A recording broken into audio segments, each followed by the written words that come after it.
शरीर के भीतर न जाने कितने विचार, कितने अवगुण हमारे भीतर कीटाणु के रूप में घूम रहे हैं। दिन रात हमें भीतर ही भीतर खाते रहते हैं, परेशान करते रहते हैं। तो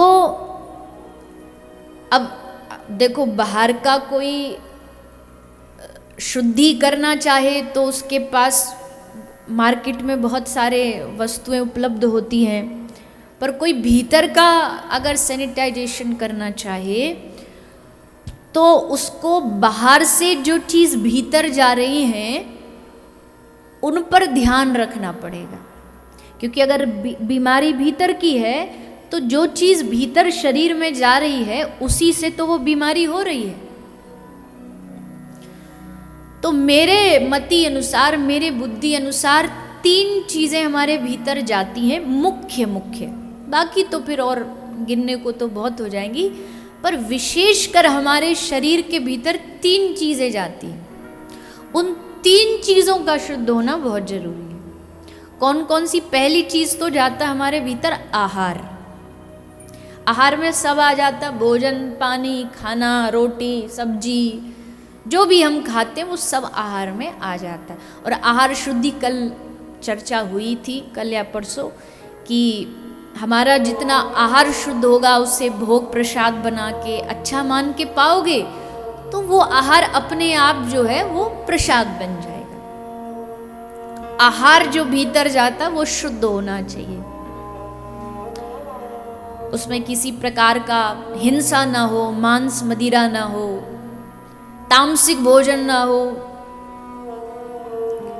मांस मदिरा खाओगे तो फिर चित्त भी वो मांस मदिरा जैसा ही हो जाएगा, हिंसक प्रवृत्ति का चित्त बन जाएगा, मारना पीटना। और मैं तो कहूं मांसाहार खाना नहीं, मांसाहारी का संग भी कभी मत करना। आजकल के बच्चे ये एक्सक्यूज देते हैं कि हम तो नहीं खाते, हमारा मित्र जब जाता है रेस्टोरेंट, होटल, कहीं हम जाते हैं तो हम तो साधारण शाकाहारी पिज्ज़ा, बर्गर ये सब खा लेते हैं, वो सामने बैठ के मांसाहार खाता है, वो खाता है। हमें ऐसे का संग भी मत करना, ये बात भी आपको गिरा देगी कि हम नहीं खाते वो खाता, उसके संग बैठने में क्या जाता। नहीं, संग बैठ करके भी आप किसी के, कोई सामने वाला आहार गलत कर रहा, उसके संग भी नहीं बैठना। भोजन में थोड़ी बहुत नहीं, बहुत सारी वाइब्रेशन होती है, सो दूर रहिए उससे। जो खाता पीता ऐसे का संगी क्यों करना। तो भीतरी सैनिटाइजेशन के लिए पहली चीज है आहार हमारे भीतर जाता वो शुद्ध होना चाहिए। दूसरा जो मुझे लगता है हमारे भीतर जाके हमारे जो मन को दूषित करता वो है चित्र।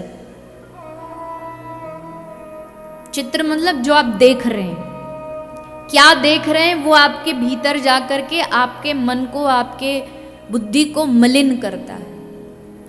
जैसा चित्र देखोगे वैसा चरित्र बन जाएगा। चित्र सही होना चाहिए।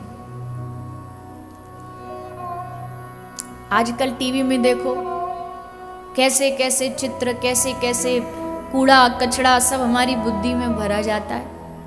और आजकल वो मैयाएं और होती हैं, शाम को बैठ जाती हैं सास बहू वाला वो चैनल लेकर के, और जरा सा कोई फिर घर में झगड़ा होता रहता, पति कहता तेरी इसने बुद्धि बिगाड़ दी है देख देख करके।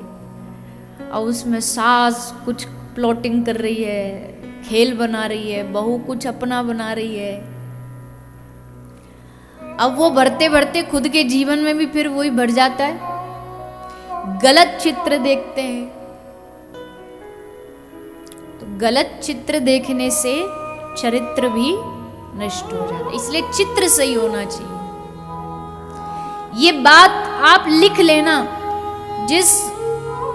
जिस परिवार के घर में सुबह शाम दोपहर आस्था चैनल जैसे चैनल चलते हो ना, जिस पर सुबह से लेकर शाम तक केवल और केवल भगवत भक्ति की चर्चा होती है, उस परिवार में आप पाओगे, अगर वो परिवार सच्चे हृदय से, पूरा परिवार सत्संग कथा एक साथ मिलकर सुनता है, तो उस परिवार में कभी भी कलयुग नहीं घुस सकता।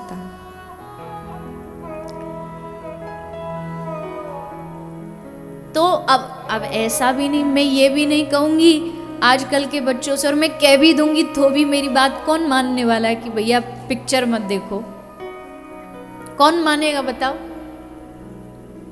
तो देखो, उसकी भी मनाही नहीं है, पर जो अच्छी हो, जिसमें कुछ अच्छा हो वो देखो।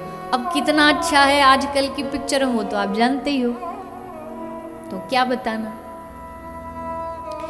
तो पहली चीज मुझे लगती है कि भीतर की जो, हमारे भीतर जो जा करके हमारे चित्त को विशुद्ध करती है वो आहार, दूसरा चित्र, और तीसरी चीज जो हमारे भीतर जा रही है, आहार भी छोड़ दीजिए, चित्र भी छोड़ दीजिए, हमारे खुद के विचार, ये हम अपने भीतर रोज डालते हैं। विचारों की जो सप्लाई है वो डेली होती है हमारे भीतर। अब वो विचार कैसे होने चाहिए वो बहुत सावधानी बरती है उसमें। विचार हमारे संस्कार का निर्माण करते हैं। अब समय तो है ही सबके पास, ये तो बेकार का बहाना कि समय नहीं, खूब समय है। अब बैठे बैठे बस उसमें हम बेकार के विचारों को अपने भीतर भरते रहते हैं। विचार अशुद्ध हो गए, बैठे बैठे उसके बारे में बुरा सोचते रहेंगे, ये फलाना। और मैं तो कई बार कहती हूँ, तो भगवान ने कितना बड़ा, ये भगवान की कृपा है कि कोई एक दूसरे के मन में क्या चल रहा है, उसके विचार क्या है, ये जानता नहीं है। अगर ये पता लग जाए कि ये हमारे बारे में ऐसा सोचता है, तो बस यही सारे खून मर्डर सब हो जाए। पर पता नहीं ना, लोग पता लगने नहीं देते, भीतर मन में तो चलता है आया बड़ा अपने आप को सेठ समझने वाला, बड़ा जब भी देखो अकड़ के चलता, कितना पैसा वाला, हमसे मिलता हाथ भी नहीं मिलाता, हाय हेलो राधे राधे कुछ नहीं करता। और जैसे ही वो सामने अगर वही आदमी आ गया ना, अरे आई आई हम आप ही को याद कर रहे थे, पर कैसे याद कर रहे थे ये नहीं बताएंगे, हम तो आप ही को याद कर रहे थे, बढ़िया हुआ, अच्छा हुआ आप आ गए, आप तो बड़े बड़े विनम्र हैं। भीतर कह रहा है, मन मन में सोच रहा है ये बड़ा अकड़ू है, अकड़ के चलता है, और बाहर दम्भ दिखावा करके कह देते हैं जी।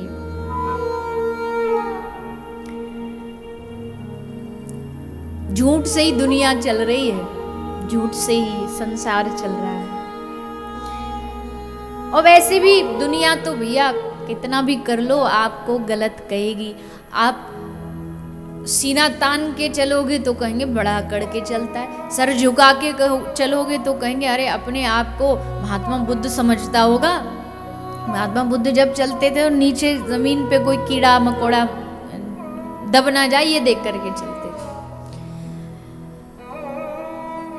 तो इधर उधर देख करके चले तो बोलेगा कि इसकी तो इसकी नजर पे कंट्रोल ही नहीं है, दृष्टि खराब है इसकी। तो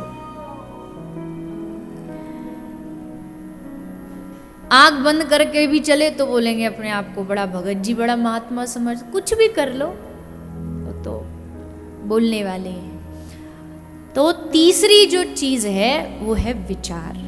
विचार हमारे भीतर जा रहे हैं, आहार हमारे भीतर जा रहा है, और जो हम आंख से देख रहे हैं वो सारा दृश्य चित्र हमारे भीतर है। ये तीन चीज मुख्य है जो हमारे भीतर, और फिर वो तो कान से भी कई चीज ध्वनि जाती है आदि आदि, पर विशेषकर ये तीन चीज भीतर जा रही हैं। इन तीन चीजों से मन दूषित भी हो सकता है और शुद्ध भी हो सकता है।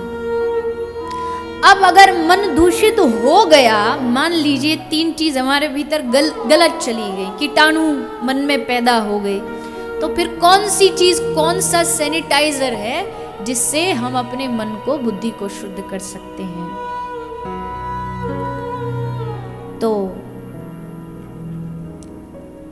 बताया गया पहली चीज है सत्संग, जो आप हम सब कर रहे हैं। ये एक प्रकार का सैनिटाइजेशन है जो हम अपने हृदय को शुद्ध करने के लिए कर रहे हैं, ये वो सत्संग है। अच्छा, अब आपने भी कोविड समय में देखा कि एक तो वैक्सीन लगती थी और एक और वस्तु, एक और चीज दी गई जिसका नाम दिया गया बूस्टर। बूस्टर का जो डोज है, जो दवाई है, वो भी दी जाती है जिससे आपकी जो थोड़ी शक्ति है वो बढ़े। तो सैनिटाइजेशन तो सत्संग हो गया, बूस्टर क्या है? जो सत्संग के बीच में, सत्संग के आरंभ में, सत्संग के विश्राम में जो हम भगवान नाम संकीर्तन करते हैं, वो कीर्तन हमारा बूस्टर है, वो बूस्टर का काम करता है। सत्संग के बीच में कोई कीर्तन आ जाता है ना, तो लोगों को लगता है कि ब्रेक आ गया, चलो अब थोड़ा घुमाते हैं, थोड़ा हाथ वाथ धोआते हैं, थोड़ा पैर सीधा कराते हैं, पानी वानी पियाते हैं, चाय वाय पियाते हैं। उनको लगता है कीर्तन माने ब्रेक।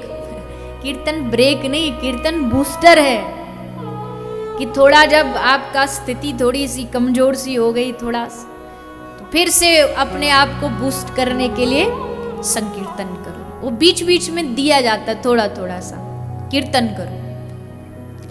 और कीर्तन ही सारी जो श्रीमद् भागवत है, रामायण है, भगवत गीता, सबका सारी तो कीर्तन है।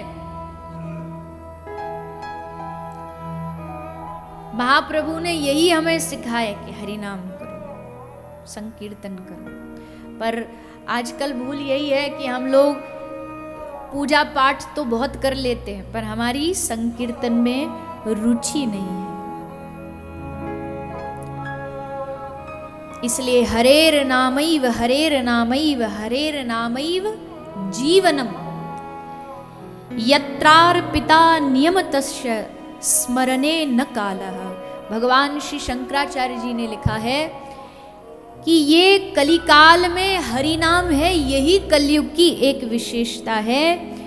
कोई कायदा कानून नहीं है इसके अलावा। तुम्हारा पूरा शरीर गंदगी से भरा हुआ हो तो भी घबराने की आवश्यकता नहीं है। तुमने अगर केवल भगवान नाम का आश्रय ले लिया, कीर्तन का आश्रय ले लिया, तो तुम्हारे सारे शरीर की, तन की, मन की, धन की, सबकी शुद्धि हो जाए।